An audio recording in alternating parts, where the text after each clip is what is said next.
Hello friend, ଜୟ ଜଗନ୍ନାଥ। ଆପଣମାନେ କେବେ ଠେକୁଆ ଖାଇଛନ୍ତି? ଏମିତି ବନେଇକି ନିଶ୍ଚିନ୍ତ ଖାଆନ୍ତୁ, ବହୁତ ଭଲ ଲାଗିବ।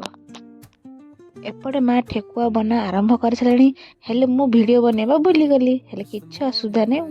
କ'ଣ ମା ସେଥିରେ ଆଡ଼୍ କରିଛନ୍ତି ମୁଁ କହିଦେଉଛି।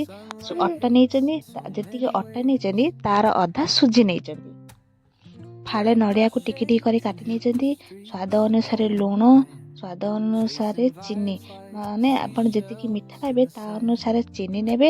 ଟିକେ ଆପଡାଲ ଖାର ଆଉ ପାନ ମଧୁରୀ, ଆଉ ଗୁଆ ଘିଅ ପକେଇକି ଆକୁ ଭଲ ଭାବରେ ଟିକେ ଖାସ୍ତା କରି ନେବେ।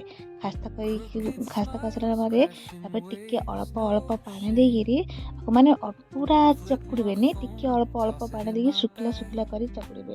ଶୁଖିଲା କରିକି ଚକୁଡ଼ି ନେଲା ପରେ ଦେଖନ୍ତୁ ଏମିତି ହାତରେ ଗୁଳା କରିନେବେ। ଯେମିତି ହେଉଥିବ ଗୁଳା ସେମିତି ଗୁଳା କରିନେବେ। ଆଉ ମୁଁ ବି ଏଇଠି ଚାଲିଲି ମାର ହେଲ୍ପ କରିବାକୁ।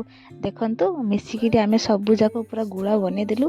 ଆଉ ସେପଟେ ମା ଦେଖନ୍ତୁ ଯେମିତି ପାଣି ଅଳ୍ପ ଅଳ୍ପ ଦେଇକି ଚକୁଡ଼ୁଛନ୍ତି, ଆପଣମାନେ ବି ସେମିତି ଅଳ୍ପ ଅଳ୍ପ ଚକୁଡ଼ିବେ। ଆଉ ଫାଇନାଲି ଆମର ଦେଖନ୍ତୁ ସବୁ ଗୁଳା ରେଡ଼ି ହେଇଗଲା।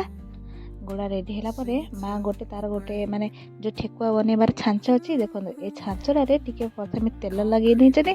ତେଲ ଲଗେଇକି ଗୋଟେ ଚୁଡ଼ି ନେଇଛନ୍ତି। ଚୁଡ଼ି ସାହାଯ୍ୟରେ ସେଇଟାକୁ ମାନେ ଦବାଉଛନ୍ତି, କାହିଁକିନା ସେମାନେ ସେଇଟା ଭଲ ଭାବରେ ସୁନ୍ଦରରେ ସେଇଟା ବାହାରିବ। ଚାରି ସାଇଡ଼୍ ଭଲ ଭାବରେ ସୁନ୍ଦରରେ ସେଇଟା ବନିବ, ସେଥିଲାଗି ଗୋଟେ ଚୁଡ଼ି ନେଇଛନ୍ତି। କେତେ ଆଇଡ଼ିଆ ବାପରେ! ଦେଖନ୍ତୁ କେମିତି ପୁରା ବନିଗଲା ପୁରା ସାଇଜ୍ରେ। ଏମିତି ବି ଆପଣମାନେ ବନେଇବେ, କାହିଁକିନା ଆପଣମାନଙ୍କ ଠେକୁଆ ମାନେ ଚାରିପଟେ ସୁନ୍ଦର ଭଲ ଦେଖାଯିବ। ଦେଖନ୍ତୁ ଏମିତି ବନେଇବେ। ଆଉ ସେପଟେ ମାର ବନା ଚାଲିଛି, ଆଉ ଏପଟେ ମୁଁ ଚାଲିଲି ତାକୁ ଛାଣିବା ପାଇଁ। ଚାଲନ୍ତୁ।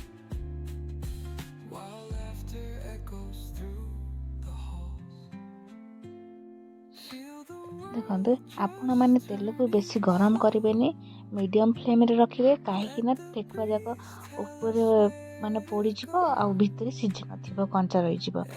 ଆପଣମାନେ ସେମିତି ହିଁ ମିଡ଼ିୟମ୍ ଫ୍ଲେମ୍ କରିକି ତେଲ ଗରମ କରି ଛାଣିବେ। ଏପଟେ ଦେଖନ୍ତୁ ଛଣା ଆମର ଷ୍ଟାର୍ଟ ହେଇଗଲା। ଆଉ ଦେଖନ୍ତୁ ଏମିତି ହିଁ ସବୁ ଯାକ ଛାଣି ନେବେ। ଏବେ ଆମର ସବୁ ଠେକୁଆ ରେଡ଼ି।